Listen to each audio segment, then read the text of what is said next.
ate, isa na namang product ang pagkakaguluhan ngayon at meron akong na-receive dito na PM. Diyos ko, babasahin ko sa inyo. Ayun na nga, miss.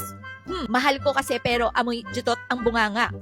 Ngayon lang ako mag-share ng ganito. Bakit kasi ang insensitive niya? Hindi ba niya napapansin na ang baho ng laway niya? Isip ko bigla yung binili ko ng Frostbite mouth spray. Sabi ko, sandali, love spray tayo, trending to. Huhu. Tapos sabay sabi ko, nadudura ako para 'di ba yung bacteria sa hininga kanina mawala. Na-fluffan kami to the max. Di namin namalayan isang oras na kaming nag-ship-shipan na walang turn off moments. Hard French kiss, halos lahat ng kain nagawa na solid, walang amoy jutot.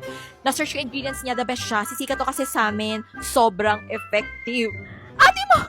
Ano nangyari dito? Bakit ganun ang pag-iisip mo, girl? Ay, amoy fart ang mouth. Dapat talaga, nagtututbrush. Kung hindi naman nagtututbrush yung partner mo, pag-aalis ka, meron ka man baong-baong ito ang dalhin mo, Frostbite mouth spray at Strange Kilaw. Nag-uulan talaga ng mga PM sa akin dito kasi ang dami nga talaga nagko-comment about dito sa product na to, ate, kasi ito ginagamit nila pang laflafan talaga para masarap ang flavor. Ito bubble mint flavor, bazooka bubble gum. Ito naman is snow bear flavor. Aware naman kayo siguro sa lasa na yan. At guys, alam nyo ba, kapag bumili kayo ng isa sa mga to ngayon, as in ngayon na starting December 1, ate, kasama ka na sa raffle entry. Ate, may chance kang manalo ng iPhone. So kapag bibili ka ng isa or dalawa, damihan mo ng waybill mo, ate.